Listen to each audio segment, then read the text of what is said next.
देखिए कक्षा नवम की राधा कृष्णन इंस्टीट्यूट की आज की इस क्लास में आप लोग पढ़ने जा रहे हैं दो या दो से अधिक द्रवों के मिश्रण का पृथक्करण। जब दो या दो से अधिक द्रव हैं, एक द्रव ये है आपके पास, ये सैनिटाइजर का इसके अंदर लिक्विड भरा हुआ है, एक आप जो है ये ले रहे हैं, देखिए ये है इन दो द्रवों को आपने क्या कर लेना है, मिला लेना है। जब आप इन दो द्रवों को मिला लेंगे तो इनका पृथक्करण कैसे करेंगे, बात कहने की यह है। समझ में आई बात कहने की ये है कि दो द्रवों का पृथक्करण हम कैसे करेंगे। अब दो द्रवों का पृथक्करण कैसे करेंगे भाई, दो या दो से अधिक द्रवों का पृथक्करण निम्न विधियों से किया जाएगा। कौन कौन सी विधि है, एक परबाजी विधि है और दूसरी पृथक्कारी हनल विधि है। समझ में आई बात। हम कहेंगे सेपरेशन बाई फ्रैक्शनल डिस्टिलेशन। क्या, सेपरेशन बाई फ्रैक्शनल डिस्टिलेशन। समझ में आई बात। यानी कि परबाजी आसवन द्वारा पृथक्करण। अब परबाजी आसवन द्वारा पृथक्करण कैसे करते हैं भाई, इस चीज को आपने ध्यान से समझना है। देखो ध्यान से बात सुनो, उधर ध्यान न दो। हमने कहा परबाजी आसवन द्वारा पृथक्करण क्या करेंगे, जब दो मिश्रणीय द्रवों के क्वथनांक का अंतर 25 डिग्री सेंटीग्रेड से 50 केल्विन यानी कि 25 केल्विन से 50 केल्विन होता है। दो द्रव हैं, एक द्रव का तो है कितना, नहीं कुछ भी हो सकता है, उसमें से दूसरे द्रव का घटा करके यदि उनका अंतर 25 से 50 के बीच आ जाए, यानी कि पहले द्रव का आपने माना कि भाई 75 है, समझ गए, और दूसरे द्रव का आपने माना क्वथनांक जो है वो आप 50 मान लो, ठीक है, या 55 मान लो, तो 75 में से 55 घटाएंगे तो कितना आएगा, 75 में से 55 जाके कितना बचेगा, 20 बच गया। तो 20 ये 25 के और 50 के बीच में तो नहीं आ रहा, तो इसका मतलब इनका शोधन इस विधि से हम नहीं कर सकते। और यदि एक का अंतर हमने मान लिया कितना 100, एक का हमने 100 मान लिया अंतर, वो मतलब के क्वथनांक एक लिक्विड है, ये वाला लिक्विड है, इसके अंदर जो भर रहा है इसका क्वथनांक 100 है, और ये जो दूसरा है, दूसरे वाला है ये आपका लिक्विड, इसका क्वथनांक है 70, तो 100 में से 70 घटा के कितना आता है, 30 आता है ना, तो 30 आ गया। तो 30 का अंतर जो है 50 के और 25 के बीच में आ रहा। समझ में आई बात, किस किस के, 25 के और 50 के बीच में आ रहा है। तो मतलब इन दो द्रवों का शोधन हम परबाजी आसवन द्वारा पृथक्कृत कर सकते हैं। हमने कहा तो इनका पृथक्करण साधारण आसवन द्वारा किया जाता है, इनका साधारण आसवन विधि द्वारा कर लेंगे पृथक्करण।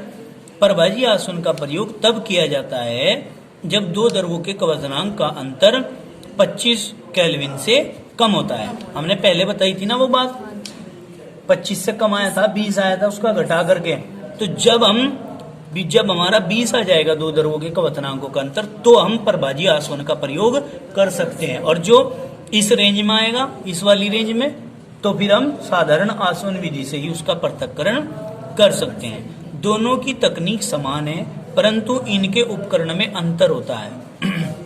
जो इनके चित्र में अब आप लोग देखोगे उपकरण, इसका इधर आ जाओ, जो इनका चित्र में उपकरण देखोगे वो क्या होता है भाई, दोनों का अलग अलग होता है। साधारण आसवन द्वारा 373 केल्विन एवं जो कि द्वारा जल 373 केल्विन एवं एसीटोन 329 केल्विन, टोलुइन 384 केल्विन एवं ईथर 308 केल्विन आदि का पृथक्करण किया जाता है, क्योंकि इनके क्वथनांकों का अंतर अधिक है। समझ में आई बात भाई। हमने कहा साधारण आसवन द्वारा इन सब का पृथक्करण किया जा सकता है। क्यों किया जा सकता है, क्योंकि इनके क्वथनांकों का अंतर ज्यादा है। क्या है भाई, इनके क्वथनांकों का अंतर ज्यादा। आगे देखिए, यहाँ आ जाइए। एथिल एल्कोहल तथा जल के मिश्रण का पृथक्करण परबाजी आसवन द्वारा किया जाता है। किसके द्वारा, परबाजी आसवन के द्वारा किया जाता है। क्यों, क्योंकि इनके क्वथनांकों का अंतर 25 केल्विन से कम है। क्या भाई, इनके क्वथनांकों का अंतर जो है वो 25 केल्विन से कम है। परभाजी आसवन तथा साधारण आसवन में केवल इतना अंतर होता है कि इसमें आसवन फ्लास्क तथा संघनित्र के बीच में एक परभाजी स्तंभ होता है। क्या होता है भाई, इनके बीच में एक परभाजी स्तंभ होता है जिसमें शीशे के गुटके भरे होते हैं। समझ में आई बात? जिसमें क्या भरे होते हैं? शीशे के गुटके। ये गुटके वाष्प को ठंडा और संघनित्र होने के लिए सतह प्रदान करते हैं। ये गुटके वाष्प को ठंडा और संघनित होने के लिए सतह प्रदान करते हैं। कोई दिक्कत तो नहीं है। एथिल अल्कोहल तथा जल के मिश्रणीय द्रव को आसवन फ्लास्क, क्या भाई, एथिल अल्कोहल को और जल के मिश्रणीय द्रव को आसवन फ्लास्क में, आसवन फ्लास्क जिसमें परभाजी स्तंभ लगा होता है। क्या? जिसमें क्या लगा हुआ होता है भाई? परभाजी स्तंभ लगा हुआ होता है, उसमें गर्म करते हैं। मिश्रण को गर्म करने पर पहले एथिल अल्कोहल आश्रित हो जाएगा। जब हम गर्म करेंगे तो जो एथिल अल्कोहल है वो क्या हो जाएगा भाई? आश्रित हो जाएगा। मतलब गर्म करने पर भाप बनेगी और भाप बनने पर फिर वो ठंडा होकर जल में बदल जाएगा। तो वो जो जल में बदला है वो है आश्रित होना। क्या है वो? क्यों? क्योंकि उसका क्वथनांक कम, मतलब 78 डिग्री सेंटीग्रेड होता है जब सारा एथिल अल्कोहल आश्रित हो जाता है। क्या भाई? जब सारा एथिल अल्कोहल आश्रित हो जाता है तो इसको और तेज गर्म करते हैं, और ज्यादा गर्म करना शुरू करेंगे। जल का क्वथनांक 100 डिग्री सेंटीग्रेड है, मतलब अधिक होता है, तो अब जल आश्रित होता है। फिर बाद में क्या होता है भाई? जल आश्रित होता है। एथिल अल्कोहल का 78 डिग्री सेंटीग्रेड था, वो पहले ही आश्रित हो गया था। तो क्या हुआ? दोनों अलग अलग हो गए। अब देखो इसका चित्र में क्या है, समझिए बात को। देखो भाई, ये है चित्र। यहाँ पे ये गोलपेंदी का एक फ्लास्क है, इसमें ये क्या लगा हुआ है? यहाँ पर परभाजक स्तंभ लगा हुआ है। क्या लगा हुआ है?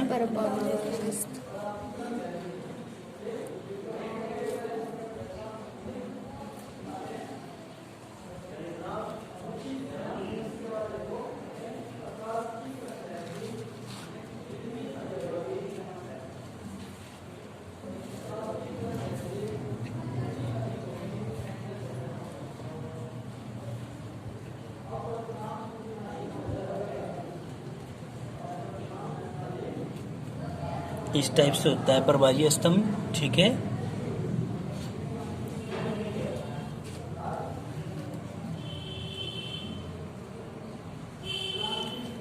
देखो यहाँ से 78 डिग्री सेंटीग्रेड जैसे ही टेम्परेचर होगा इसमें, तो इसमें एथिल अल्कोहल जो है, क्या है भाई?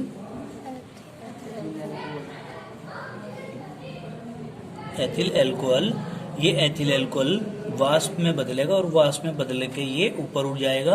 ऊपर जाने पे ये यहाँ पे इन पे टकराएगा, टकराने पे वो वाष्प जो है वो ठंडी हो जाएगी, ठंडी होकर वो इसी में आ जाएगी। अब इसके अंदर फिर वो और ऊपर जाएगा, फिर वो वहां टकराएगी, फिर वापस आ जाएगी, फिर टकराएगी, फिर वापस आ जाएगी। ये थर्मामीटर लग रहा है यहाँ पे। क्या लग रहा है?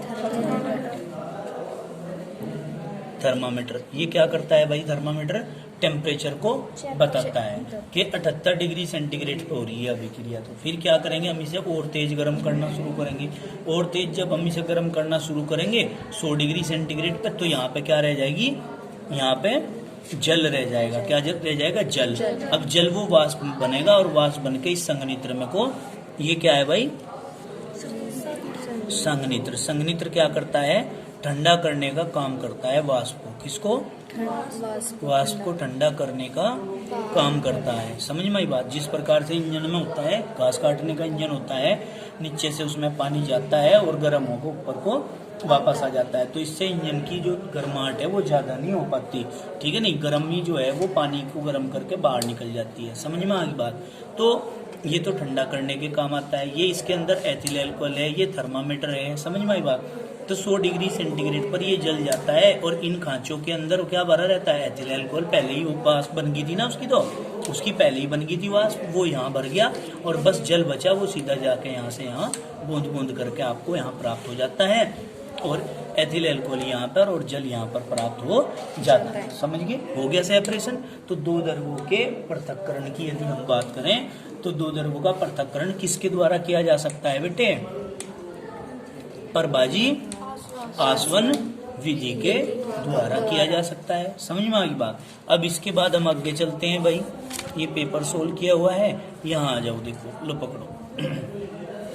ये देखिए परभाजी आसवन द्वारा विभिन्न द्रव भिन्न भिन्न तापमान पर पृथक होते रहते हैं। भाई एक का तो कितना था 78 और एक का कितना था 100 डिग्री। आगे समझ में, तो अलग अलग तापमान नहीं है कहने का, तो इन्होंने कहा कि भिन्न भिन्न तापमान पर पृथक होते हैं। जिस द्रव का क्वथनांक कम होगा वह पहले आश्रित होगा। ये 78 वाला पहले नहीं हो गया था आश्रित, और जिसका ज्यादा होगा वो बाद में आश्रित होगा। है भाई, मिश्रण के जिस द्रव का क्वथनांक उच्च होता है वह सबसे बाद में आश्रित होगा। इसका ज्यादा नहीं था 100 था, ये सबसे बाद में आश्रित हुआ। एसीटोन, एथेनॉल तथा जल के मिश्रण को परभाजी आसवन द्वारा ही पृथक किया जा सकता है। अब देखिए परभाजी आसवन के अनुप्रयोग। परभाजी आसवन के अनुप्रयोग क्या क्या है, मतलब किस किस चीज में हम इसको यूज कर सकते हैं। समझ में आ रही बात? आ रही भाई समझ में? देखो किस किस में कर सकते हैं। इसके द्वारा कच्चे तेल से पेट्रोल, डीजल, केरोसिन आदि को पृथक किया जाता है। समझ गए? इसके द्वारा प्रयोगशाला में मिश्रणीय द्रवों के मिश्रण का पृथक्करण किया जाता है। मतलब जो दो द्रव आपस में मिले हुए हैं ना, उनका पृथक्करण भी किया जाता है इसके द्वारा। ये भी तो तेल, कच्चा तेल, पेट्रोल, डीजल सारे मिले हुए नहीं थे, इनको भी अलग अलग किया जाता है। किसके द्वारा? परभाजी आसवन विधि के द्वारा। इसके द्वारा प्रयोगशाला में मिश्रणीय द्रवों के मिश्रण का भी पृथक्करण किया जाता है। मतलब जो दो द्रव मिक्स हो रहे हैं, दो द्रव आपस में मिक्स हो रहे हैं, उनका भी पृथक्करण किया जाता है। इसके द्वारा वायु से विभिन्न गैसों को भी पृथक किया जाता है। बहुत सारी गैसें अगर आपस में मिल रही हैं तो वायु के अंदर ऑक्सीजन भी है, नाइट्रोजन भी है, क्लोरीन भी है ना, अखिरीय गैसें भी हैं, तो सबको अगर पृथक करना पड़ जाए तो भी इसके द्वारा हम कर सकते हैं। अब हम पढ़ेंगे इसके बाद सेपरेशन बाय सेपरेटिंग फनल। किसके द्वारा? सेपरेटिंग फनल के द्वारा पृथक्करण। देखो ध्यान से क्या है, पृथक्कारी फनल द्वारा पृथक्करण। जो द्रव आपस में मिश्रित नहीं होते, आपस में मिक्स नहीं होते, उन्हें अमिश्रणीय द्रव कहते हैं। उनको क्या कह देते हैं बेटे? अमिश्रणीय द्रव। मतलब में आपस में मिलकर मिश्रण ही नहीं बना रहे। ठीक, फिर क्या कहेंगे? जैसे पेट्रोल एवं जल, केरोसिन एवं जल, सरसों का तेल एवं जल आदि। जब अमिश्रणीय द्रव आपस में मिलते हैं ना, तो ये अलग अलग परत बना लेते हैं। क्या कर लेते हैं? अलग अलग परत बना लेते हैं। अतः इनका पृथक्करण पृथक्कारी फनल द्वारा किया जाता है। काहे के द्वारा? इनका पृथक्करण पृथक्कारी फनल द्वारा किया जाता है। अब देखो, केरोसिन तथा जल के मिश्रण का पृथक्कारी फनल द्वारा पृथक्करण। किसके द्वारा भाई? पृथक्कारी फनल के द्वारा पृथक्करण। किस किस का? केरोसिन तथा जल। केरोसिन क्या होता है? मिट्टी का तेल। समझ में आई बात? किसका? मिट्टी का तेल। देखो, जब केरोसिन तथा जल के मिश्रण को पृथक्कारी फनल में लेते हैं तो यह दो परत बनाता है। कितनी परत? दो परत। एक तेल की और एक जल की। जल भारी होता है, ठीक है, जल क्या है? भारी द्रव है, अतः यह पृथक्कारी फनल में नीचे की तरफ रहेगा। जो भारी होगा वो नीचे रहेगा। जबकि केरोसिन हल्का द्रव है, अतः यह ऊपरी परत बनाता है। क्या बनाता है? ऊपरी परत। पृथक्कारी फनल की स्टॉप कॉक को खोलने पर जल की नीचे वाली परत पहले बाहर आती है। जब हम पृथक्कारी फनल की स्टॉप कॉक खोलते हैं, वो जो नीचे टंकी सी लगी रहती है ना, ये होती है ऐसे प्रकार की होती है ये पृथक्कारी फनल।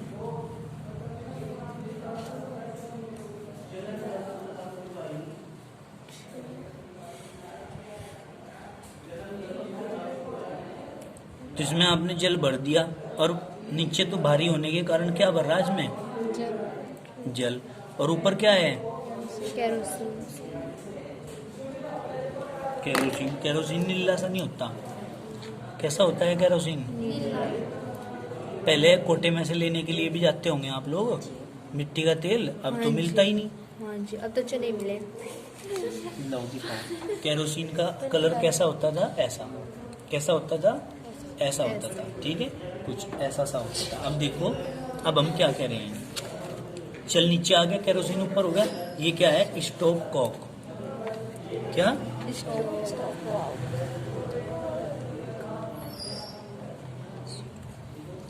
Stop cock. समझ में आई बात? अब देखो यहाँ क्या करते हैं, इसे बीकर से एकत्रित कर लेते हैं।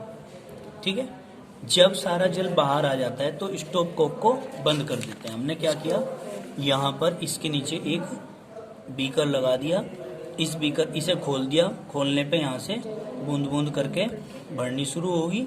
ठीक है, जब ये सारा का सारा यहाँ से यहाँ तक आ जाता है तो हम स्टॉप कोक को बंद कर देते हैं। इस बर्तन को हटा लेते हैं, दूसरा बर्तन लगाते हैं और फिर स्टॉप कोक को खोल देते हैं। ये अलग दोनों अलग नहीं होंगे, हो नहीं गए अलग। आगे समझ में? तो हमने क्या कहा, देखो यहाँ, और पृथककारी फनल में केरोसिन शेष रह बच जाता है।